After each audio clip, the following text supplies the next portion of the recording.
Elle est sortie des arbres comme un fantôme boitant tremblante le pelage détrempé et les yeux écarquillés de panique.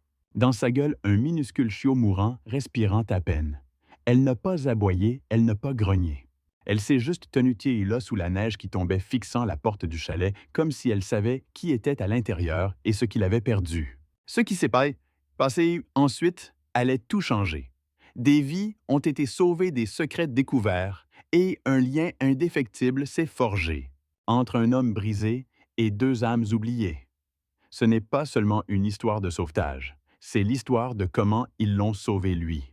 Avant de plonger, aimez cette vidéo si vous croyez au pouvoir guérisseur de l'amour et dites-nous dans les commentaires d'où dans le monde vous regardez. Ellie Brennan n'avait pas répondu à son téléphone depuis des semaines. Non pas qu'il ne sonnait pas, mais parce qu'il n'y avait plus personne qui vaille la peine de répondre. Son vieux chalet en rondins niche et, au fond des bois du Montana, était devenu plus un mausolée qu'une maison. Le silence là-bas n'était pas paisible, il était punitif.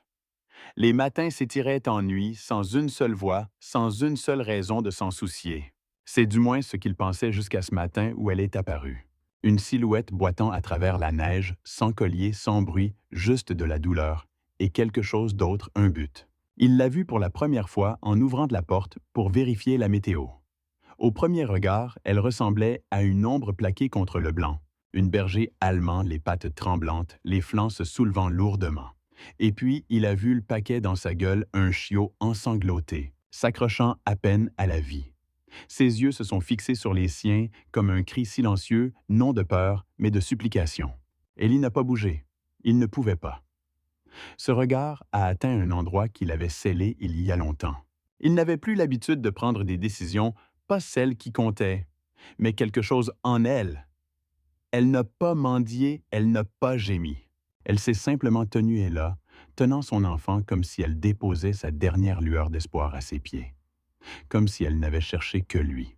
Ellie a fait un pas en avant sans même s'en rendre compte. Ses mains n'ont bougé par instinct, l'ancien urgentiste en lui encore en vie sous le poids du deuil. Il a pris le chiot dans ses bras chauds mais faiblissants. Elle a lâché prise sans résistance, comme si elle savait qu'elle pouvait lui faire confiance. Cette confiance a fissuré quelque chose à l'intérieur d'Eli qu'il pensait mort depuis longtemps. La chienne n'a pas essayé d'entrer. Elle s'est assise sur le seuil, la neige s'accumulant sur son pelage, les yeux fixés sur la porte comme un soldat en faction. Et alors Eli a fait quelque chose qu'il n'avait pas fait depuis très longtemps. Il les a laissés entrer, tous les deux, pour des raisons qu'il ne comprenait pas encore, mais qu'il ressentait profondément dans ses os. À l'intérieur, le chalet était sombre, réchauffé seulement par une cheminée qui n'avait pas vu de grandes flammes depuis des jours. Eli a dégagé de l'espace sur sa table de cuisine et a délicatement posé le chiot. Le petit corps était immobile. Chaque respiration était une question, chaque seconde un compte à rebours. Les doigts d'Eli tremblaient pas de froid, mais du souvenir d'une autre table d'une autre fois, où il avait essayé de sauver quelqu'un d'autre, quelqu'un qu'il n'avait pas pu ramener. La berger allemande détrempée et tremblante observait chacun de ses mouvements. Elle n'a pas aboyé, pas pleurniché, juste fixé les oreilles dressées, les muscles tendus. Ce n'était pas de l'agression, c'était de l'espoir s'accrochant à peine. Une mère refusant d'abandonner. Et pour la première fois depuis des années, Eli a réalisé qu'il ne voulait pas abandonner non plus. Dehors, la neige s'épaississait, la forêt avalait le son. Mais à l'intérieur de ce petit chalet, quelque chose a vacillé. Un fil fragile entre l'homme et la bête lié non par le hasard, mais par quelque chose de plus profond. Le deuil, l'instinct, peut-être même le destin. Et tandis que le feu grandissait derrière eux, projetant sa lumière sur les murs de bois, Ellie a murmuré sans réfléchir « Je te tiens maintenant ». Qu'il s'adressa au chiot ou à lui-même, il ne le savait pas. Restez avec nous, car ce qui va se passer ensuite vous plongera encore plus profondément dans ce sauvetage inattendu où chaque battement de cœur compte, et où le lien entre un homme brisé et deux âmes oubliées pourrait bien reconstruire une vie que l'on croyait perdue à jamais. Dès qu'Eli a posé ce minuscule chiot sur la table de cuisine, le temps s'est déformé. La tempête de neige à l'extérieur a redoublé de rugissements, comme si l'univers savait que ce ne serait pas une autre soirée tranquille au milieu de nulle part. Le chalet, autrefois un havre de paix silencieux, est devenu un champ de bataille de vie et de mort. Il a saisi une vieille trousse de premiers secours sous l'évier, ses mains cherchant instinctivement les fournitures, qu'il n'avait pas touchées depuis des années compresses antiseptiques pinces. Il n'avait plus recousu personne depuis qu'il avait quitté le terrain, mais maintenant ce vieux rythme enfoui sous des couches de chagrin a commencé à pulser à nouveau à travers ses doigts. La respiration du chiot était superficielle, laborieuse, trop espacée. Son corps était glacé frissonnant de manière incontrôlable malgré le feu qui grandissait à proximité. Eli a enveloppé la fragile créature dans une épaisse serviette, massant doucement pour réchauffer sa poitrine, murmurant des choses calmes et insensées comme Reste avec moi, gamin et Pas sous ma garde. La mère, encore trempée par la neige, ne l'a pas quitté des yeux. Elle n'a pas bougé, elle n'a même pas cligné des yeux. Juste regardé fixement inébranlable, comme si chaque once de son propre battement de cœur vivait maintenant dans son chiot. Puis, comme sur un signe, les lumières du chalet ont vacillé et se sont éteintes. L'obscurité a englouti la pièce. Eli a juré à voix basse. Il n'avait pas utilisé le générateur depuis des semaines et la tempête de neige dehors aurait déjà enseveli les conduites de carburant de secours. Le feu était maintenant leur seule source de chaleur, de lumière et d'espoir. Il a rapproché le chiot de l'âtre, la lueur les peignant tous deux dans des tons d'orange et de désespoir. Le silence dans la pièce était plus fort que le vent dehors, et c'est là que cela l'a frappé. Ce moment, cette pulsation de peur d'essayer de maintenir quelque chose en vie contre toute attente, ce n'était pas nouveau. Il avait déjà été là. Pas exactement cette scène, mais une qui s'était gravée de façon permanente dans sa poitrine. Une route enneigée, une voiture renversée. Des cris et l'odeur d'essence. La petite main de sa fille qui lui échappait. Les sirènes qui hurlaient trop tard. C'est le jour où Eli a cessé d'être un héros. C'est le jour où il a décidé que personne ne compterait plus jamais sur lui. Mais ce soir, quelque chose était différent. Il n'essayait pas de sauver le monde, juste un petit battement de cœur. Juste une âme avec trop de choses à ressentir encore. Il a jeté un coup d'œil à la mer à nouveau. Ses yeux étaient fatigués mais stables comme pour dire « J'ai fait tout ce que je pouvais. C'est ton tour maintenant. » Tchi. Il a fait fondre de la neige dans une casserole sur le feu pour créer une compresse chaude et l'a doucement pressée sur la poitrine du chiot, stimulant la circulation. Chaque respiration que le chiot prenait était un suspense, un point d'interrogation. Il est resté éveillé toute la nuit, luttant contre sa propre fatigue comme un soldat contre le sommeil. Toutes les quelques minutes, le chiot tressaillait ou toussait ou gémissait. Chaque son était une petite victoire, chaque silence une nouvelle vague de peur. Mais la chose la plus obsédante de toutes n'était pas l'état du chiot. C'était la façon dont la mère ne s'éloignait jamais. Elle se tenait en sentinelle, au-dessus de son bébé, comme un soldat fantôme qui ne reculerait pas même face à la mort. Eli a vu quelque chose en elle. Un amour si absolu qu'il a rendu sa propre douleur gérable. Pas disparu, mais peut-être, juste peut-être, il n'avait plus à la porter seul. Alors que l'aube menaçait l'horizon, le feu crépitait comme un battement de cœur à côté d'eux. Le chiot s'est à nouveau agité cette fois avec un léger gémissement, à peine audible mais vivant. Eli a laissé échapper un soupir tremblant et a murmuré « Bien joué, gamin. T'es comme... mais ça... » Et peut-être, juste peut-être, se parlait-il aussi à lui-même. Ne partez pas car ce qu'Eli est sur le point de découvrir ensuite vous plongera encore plus profondément dans ce mystère. Une découverte enfouie dans la neige, le silence, et quelque chose de bien plus dangereux qu'il ne l'avait jamais imaginé. La vérité est plus froide que la forêt elle-même. À la mi-matinée, la tempête s'était adoucie, mais le froid rampait toujours dans chaque fissure du chalet. Élie n'avait pas dormi. Il était assis courbé près de la cheminée, les yeux fixés sur le petit paquet enroulé dans une couverture. Scout. Il l'avait appelé comme ça, le nom lui étant venu, sans réfléchir, comme un murmure venu d'ailleurs. Le chiot était encore faible, mais le pire semblait être derrière eux pour l'instant. Et la mère, elle a finalement dormi juste à côté de la porte, un œil toujours ouvert, moitié garde, moitié prière. Ellie l'a regardé. Luna a-t-il murmuré à voix haute. « Tu ressembles à une Luna. » Elle a remué l'oreille en réponse. Quelque chose dans la façon dont elle a incliné la tête, c'était comme si elle comprenait. Pas seulement le mot, mais l'acte d'être nommé, d'être vu. Mais même avec le calme qui s'installait, Eli ne pouvait pas chasser le malaise qui le grattait au bord de l'esprit. Luna ne cessait de regarder par la fenêtre givrée encore et encore toujours vers les arbres. Pas au hasard. Elle n'était pas anxieuse. Elle regardait attendant, comme si ce à quoi elle avait échappé n'était pas terminé. Alors Eli s'est emmitouflé, a saisi ses vieilles bottes et a suivi son regard dans la forêt. La neige lui arrivait au tibia, craquant à chaque pas.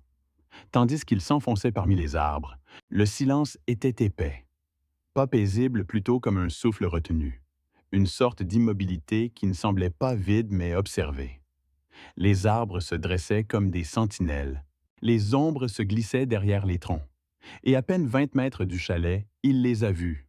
Des traces, pas seulement des traces de chiens, mais aussi des traces humaines, au début éparses, puis paniquées, puis sanglantes. Son souffle s'est coupé dans sa gorge.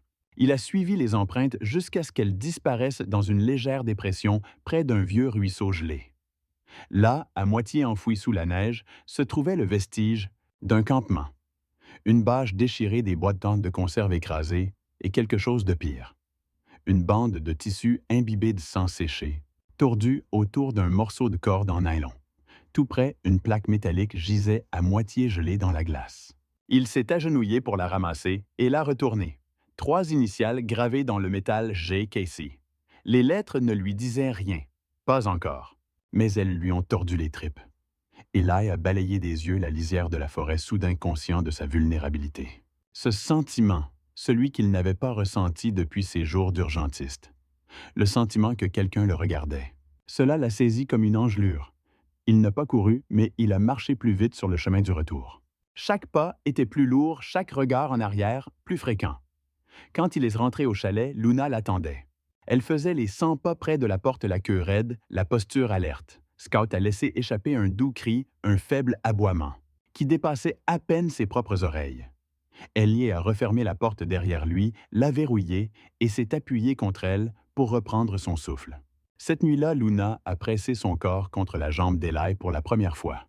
Un « merci » silencieux. Ou peut-être juste une prière muette pour qu'il ne ressorte pas.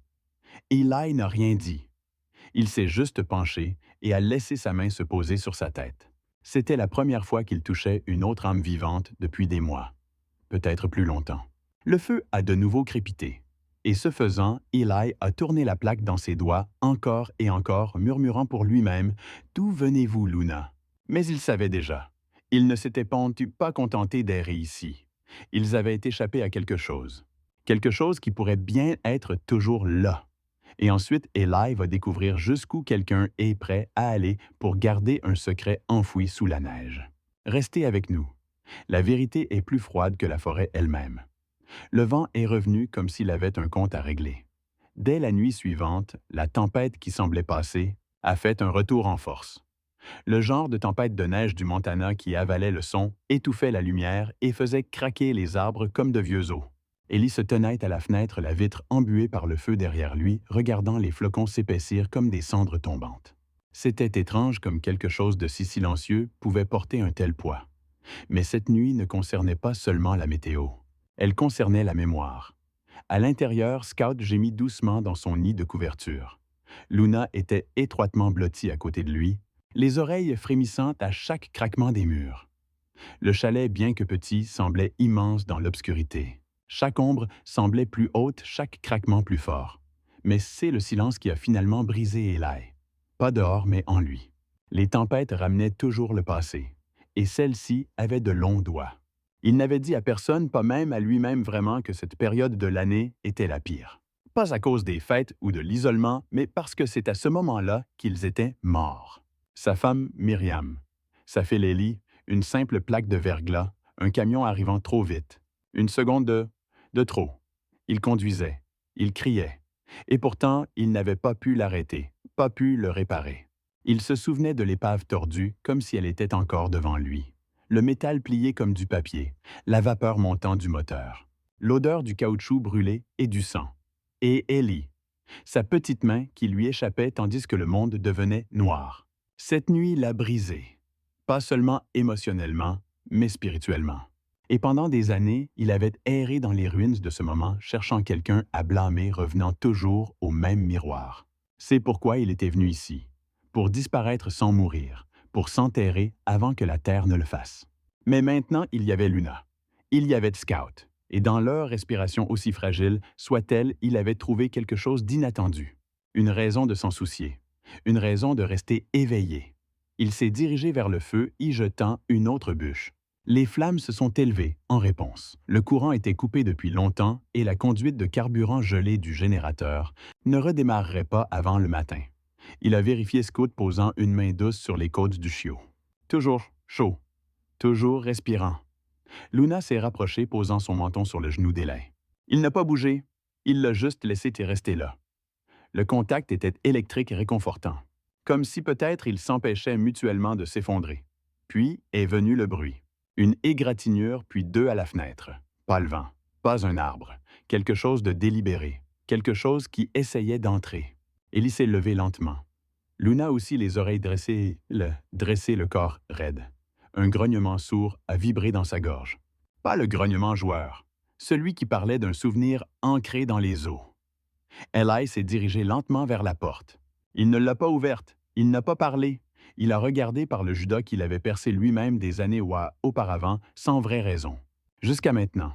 Dehors se tenait un homme, la quarantaine peut-être, proprement rasé, portant un lourd manteau vert, avec un badge cousu sur la poitrine. Agent de la faune. Trop poli. Quelque chose en lui semblait fabriqué, comme un costume de cinéma pas quelqu'un fait pour ses bois. « Bonsoir, monsieur », a appelé l'homme d'une voix décontractée trop suave pour quelqu'un qui traversait une tempête. « Désolé de vous déranger. Nous avons eu des signalements d'un animal perdu. Nous pensions qu'elle aurait pu passer par ici. Berger allemand, adulte, femelle, un chiot. Vous avez vu quelque chose? » Chaque mot sorti de la bouche de l'homme a fait tordre les tripes d'Ellie. La façon dont il a dit « animal », comme si c'était jetable. La façon dont ses yeux ont balayé les fenêtres comme s'il cartographiait l'endroit. Mais surtout le fait qu'il savait exactement quoi demander. Jusqu'à la race et le chiot. Ce n'était pas un hasard. C'était spécifique. C'était intentionnel. Eli a reculé. Parlant à travers la porte, « Pas d'animaux ici, juste moi. » Pause. « Ça vous dérange si je jette un coup d'œil rapide? »« Oui, ça me dérange. » Une autre pause, plus longue cette fois. « Comme vous voulez, » a dit l'homme. Et puis, il a souri.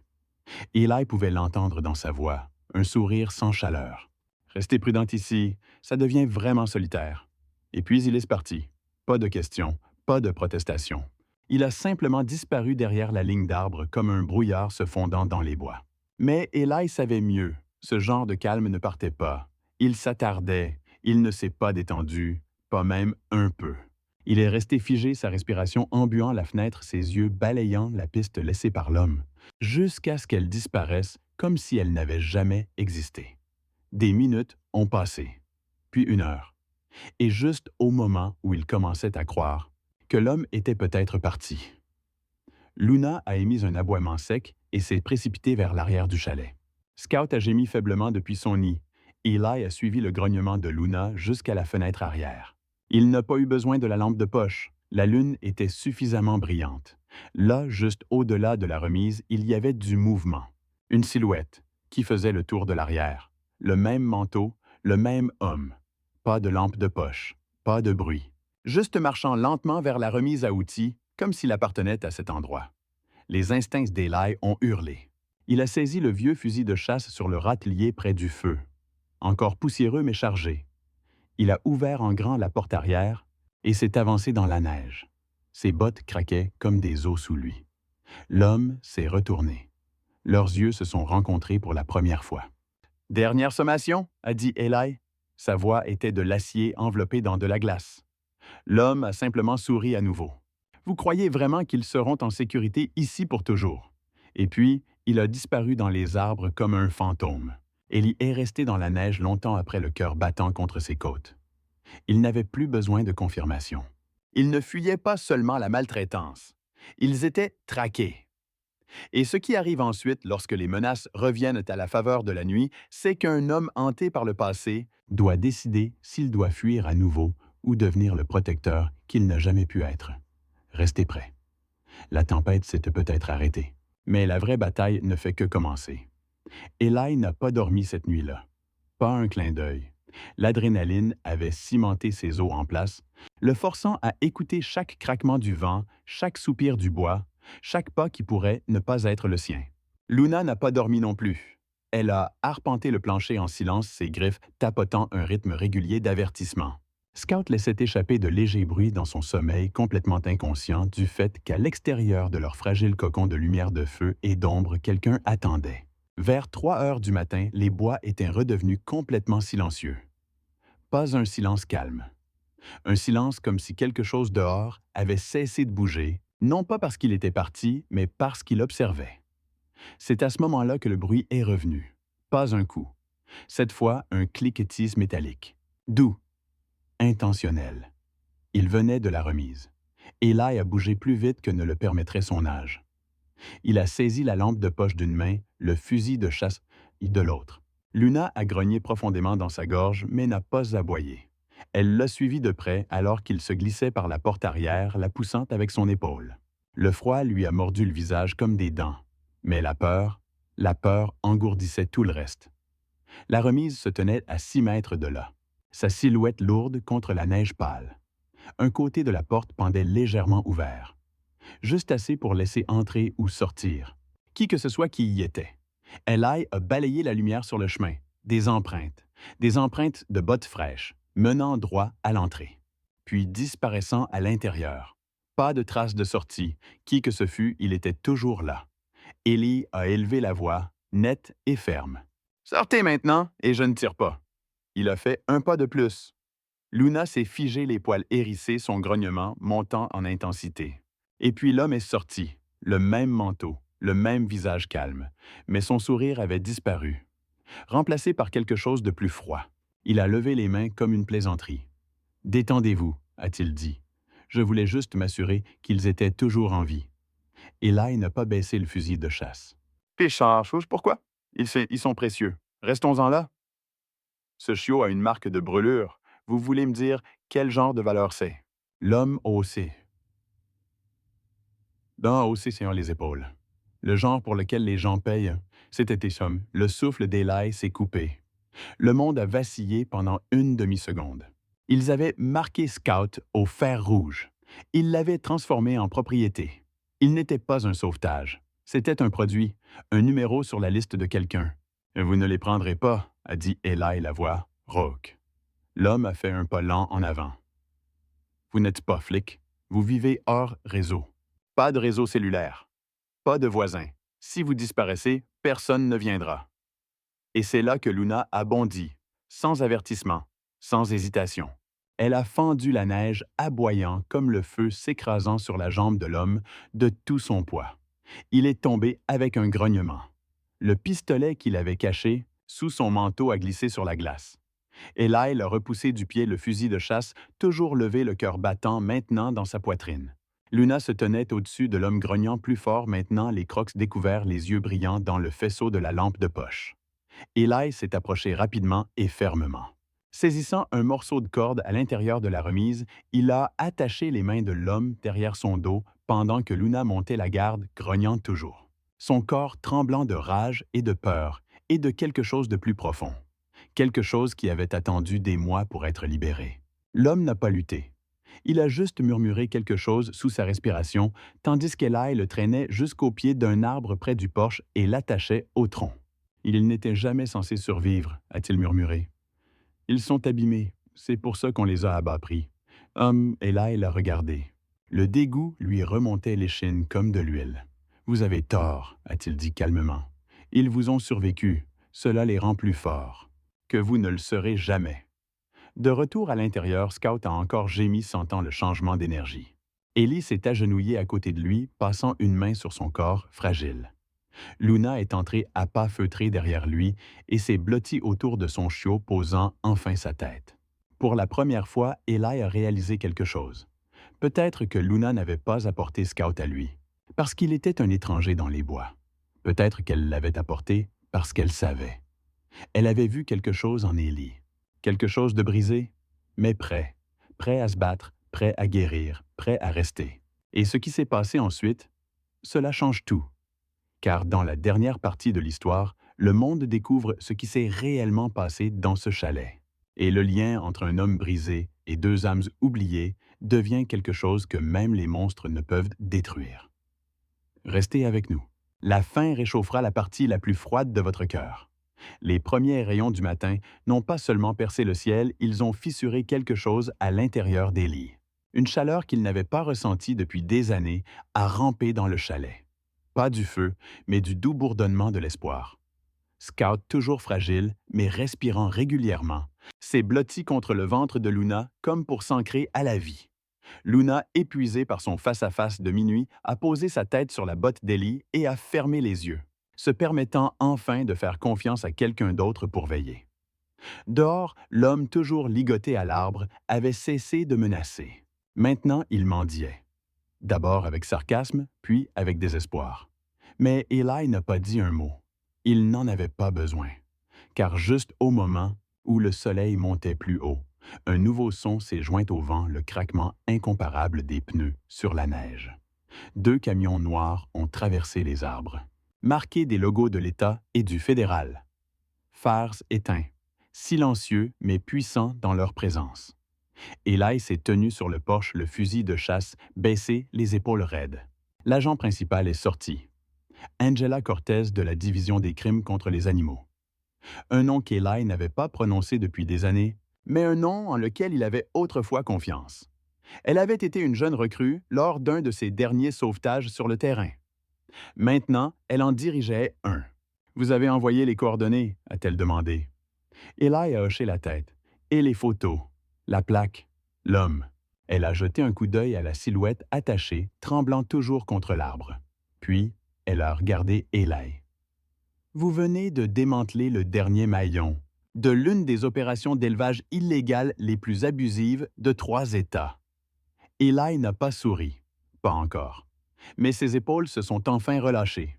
À l'intérieur, l'équipe a délicatement soulevé Scout dans un panier rembourré. Ils ont examiné la brûlure, prélevé des échantillons de sang, tout documenté. Mais quand ils ont essayé de séparer Luna pour une inspection médicale, elle a grogné. Un grognement sourd et avertisseur qui a fait marquer une pause à chaque officier entraîné. Elle n'attaquait pas. Elle défendait. « Elle reste avec le chiot », a dit Ellie fermement. « Ils ne sont pas brisés. Ils guérissent ensemble. » Angela a hoché la tête. « Alors, nous les traiterons ensemble. » Cette nuit-là, Eli était assis dans un petit auditorium, à l'intérieur du refuge animalier local. Il ne voulait pas des caméras. Il ne voulait pas de l'attention. Mais le refuge a insisté pour qu'il partage ce qui s'était passé. Sa version. Passe la version légale, la version humaine. Il s'est tenu devant la salle, Luna à ses pieds, Scout endormi dans ses bras, enveloppé dans une nouvelle couverture que quelqu'un avait donnée avec le nom de sa fille, brodé sur le bord Ellie. Il s'est éclairci la gorge. « Avant, je sauvais des vies, du moins je le pensais, puis j'ai perdu ma femme, ma petite fille. J'ai cru que le monde s'était tu. Jusqu'à ce que cette chienne se présente. Elle a porté son bébé à travers la neige et la tempête, pas parce qu'elle avait de l'espoir, mais parce qu'elle refusait d'arrêter. Et quelque part en chemin, elle m'a donné une raison d'arrêter de mourir aussi. Tiens, le silence a rempli la pièce. Pas un œil sec. Eli a baissé les yeux vers Luna. Elle m'a fait confiance, même quand je ne pouvais pas me faire confiance. Et je ne pense pas qu'elle soit venue ici par accident. Je pense qu'elle a été envoyée. La vidéo est devenue virale. Un homme qui a sauvé un chiot, une mère qui a sauvé un homme, et un petit battement de cœur nommé Scott qui a réuni 2 mondes brisés. Les commentaires ont afflué du monde entier. Des histoires de deuil, de guérison, de survie. Les gens ont vu quelque chose dans cette histoire. Ils se sont vus en elle. La douleur de la connexion. Le miracle d'une seconde chance. Des mois plus tard, le chalet avait changé d'aspect. Pas plus propre, mais habité. Le lit de Luna était à côté du feu. Scott avait doublé de taille assez fort maintenant pour aboyer après les écureuils et chasser les feuilles mortes. Ellie avait même rouvert une partie de la remise. Pas comme espace de stockage, mais comme une petite clinique où il aidait d'autres animaux perdus à retrouver leur marque. Un après-midi, Eli a marché jusqu'à la lisière de sa propriété. Une seule fleur à la main. Il s'est agenouillé près de la tombe marquée du nom de sa fille, a déposé délicatement la fleur sur la terre. Et à côté de lui, Luna était assise droite. Scout se blottissait contre son flanc. « Je pense que c'est toi qui les as envoyés, » a-t-il murmuré. « Et je t'écoute enfin. » Parce que parfois l'incroyable, ne se produit pas en un instant. Il se déploie lentement, à travers les larmes d'une mère, le deuil d'un homme et la volonté de vivre d'un chiot. Et si vous êtes arrivé jusqu'ici dans leur voyage, c'est peut-être parce qu'une partie de vous sait que la guérison n'est pas un miracle. C'est un choix, fait encore et encore, jusqu'à ce qu'un jour, vous ne fassiez plus seulement survivre, vous soyez chez vous. Si cette histoire vous a touché, dites-le nous dans les commentaires où que vous regardiez. Et n'oubliez pas de la partager avec quelqu'un qui pourrait avoir besoin de croire aux secondes chances.